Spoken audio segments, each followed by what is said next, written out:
Right guys, hope you're doing good. It is Tuesday morning and we are back at the carpenter job where we fit the backs in a few weeks ago.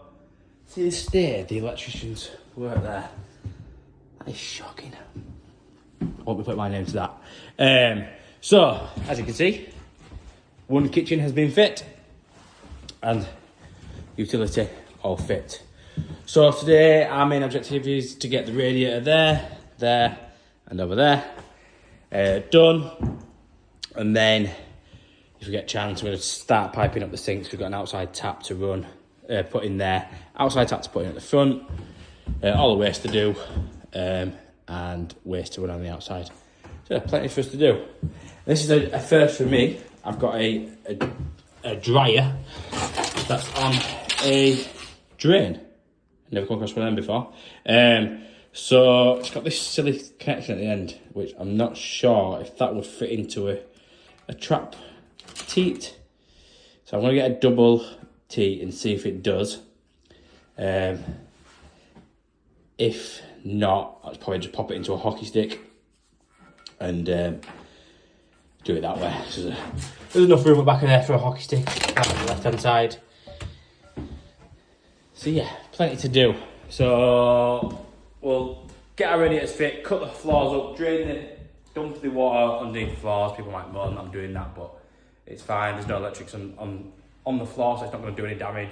It'll soak away into the soil below. So yeah, I'm going to shoot to the merchants, go grab the radiators, and we'll be back shortly to crack on. Right, so radiator's on, radiator on. Still got a pipe up.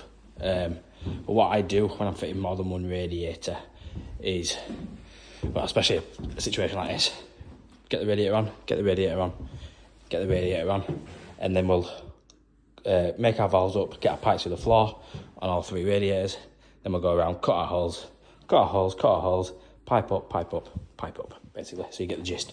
So they're on solid walls, so plug and screws into this. This is a stud wall, so I'll just show you how and what fixings I use. So I use these plasterboard fixings. I got recommended these by GDPH on Instagram. He sent me out these to try out. Come in two different sizes, probably do 4 sizes, but I got the blue and the red ones. So basically, how they work is you drill a 10mm hole through there into your plasterboard, slot that in, and you screw it up, and there's a bolt at the end of there, and nuts at the end of there, should I say, and that squeezes up and clamps against the plasterboard. And I find these as solid as a rock once they're in. I've hung double radiators on these and I've never had any problems. So yeah, highly recommend these. So basically, like so, 10mm hole through like that. Pop them in there. Tap them into place.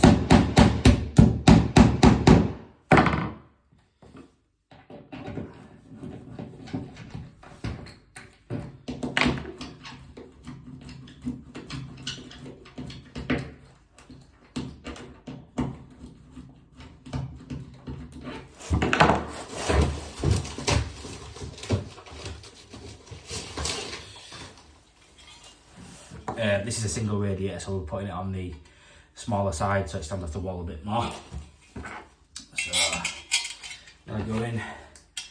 So first of all, you drill just to get it in because it's quite a long thread, and then I tighten it up with a screwdriver because I don't want to over tighten it because it's easily done.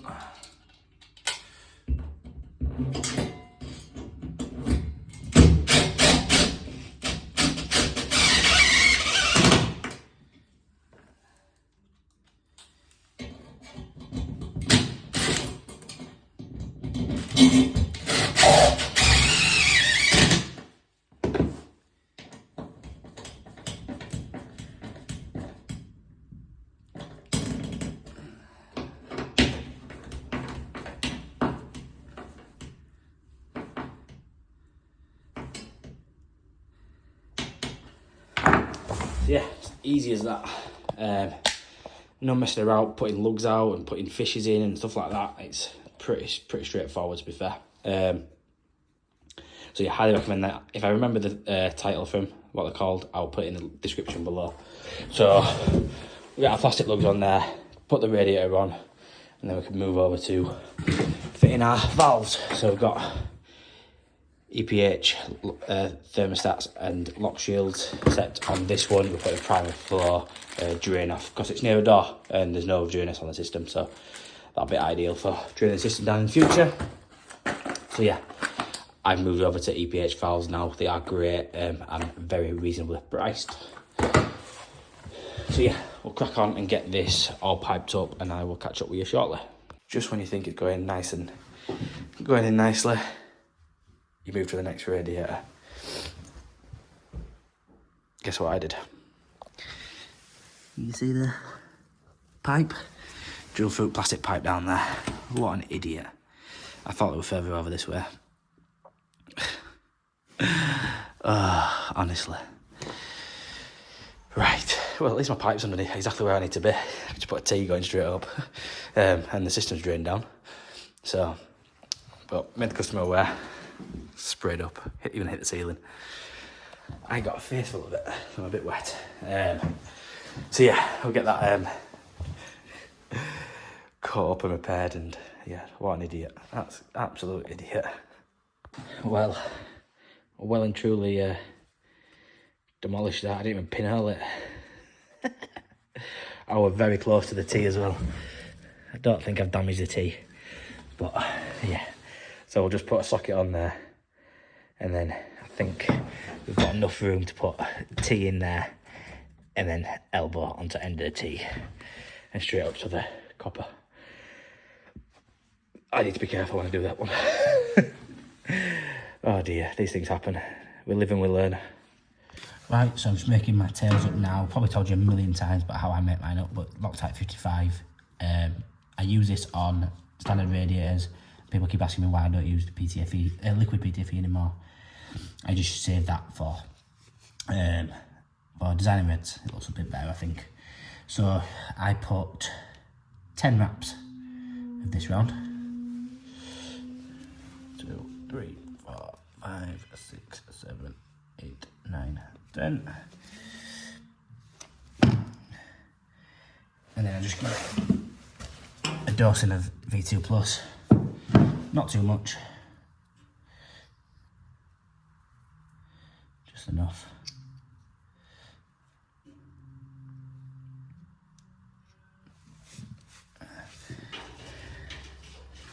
And then for everyone that keeps asking what size wearer joe, because when I use it's a size 16, it fits the EPH valves perfectly.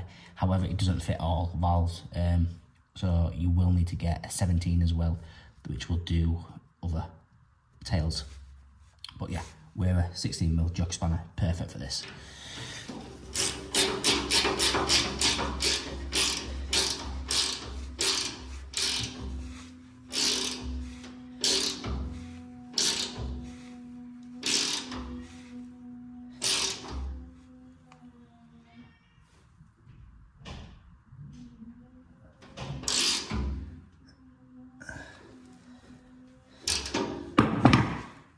Right, good morning guys, Friday the 16th. We have been so busy this week, but we are back at this job in Farsley where we first fixed the pipes down the wall in the corner.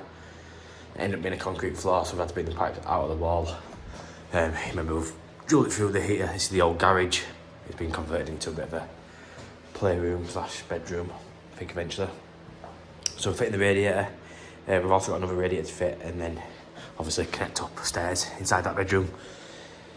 We'll see what we get to film, but yeah, bit of a different one this one. We've got what would traditionally be a vertical radiator going horizontally, so it's the usual hook clips, so we get rid of them, and they come with these brackets which go in between, the clamp in between like so, and then we need to screw it to the wall. I'm going to have to do it usually. I have my brackets in line, but as you can tell by the amount of holes in the wall, I asked the builder to put some loggies in the wall for me, and he hasn't. So I've got a timber there. So my bottom 2 brackets are going to fit onto them, and then my top 2 are going on plasterboard fixings. I didn't want to put the full thing on plasterboard fixings just because they are heavy radiators. Sorry if you can hear humming in the background. I've got a heater on, trying to keep me nice and warm. So what we'll do, a bit like we did with the tower rail the other day, we'll get the valves in, and then we'll measure up from the bottom of the valve to the centre of the bottom bracket, and then measure up again from the centre of the bottom bracket to the centre of the top bracket, and then measure across and make sure we've got it nice and equal. I need to speak to the customer because she's bought angled valves. What the hell is that about? Where's the nut on that? What the hell am I meant to do with that?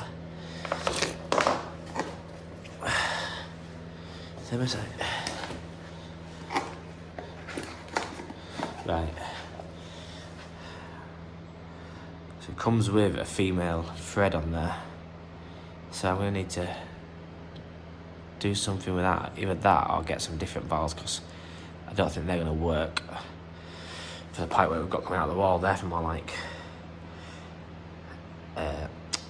LCS pipe.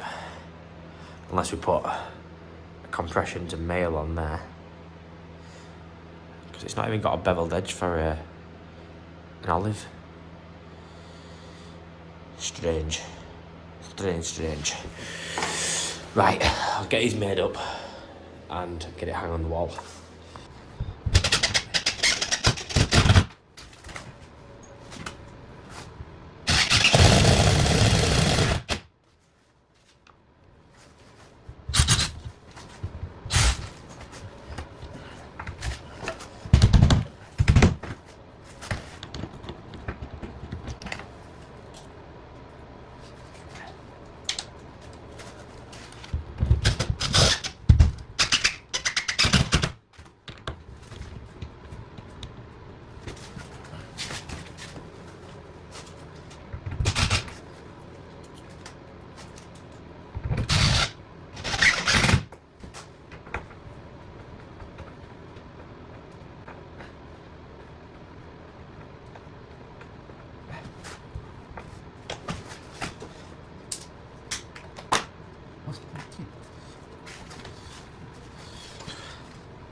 I just tried to drain this heating down. Definitely a first for me. I've got a frozen hose pipe. I just feel crunching inside the hose pipe. So let's try and get all this ice out first before I can drain down. It's a cold one.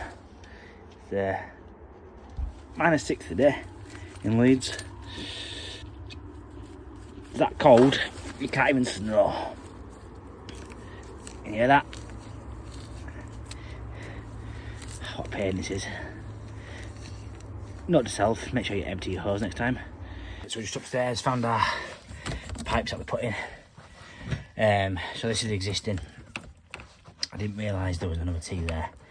So what I'm going to do is take this reducer out and this reducer out, put a bit of pipe in between, T, and then connect these 10mm onto this, our new 10mm reducer in there basically, and then that'll tee down the new radiator downstairs. Once that's done, we can go fit the other radiator in the hallway, which the customer's sat right next to us, so I probably won't film that.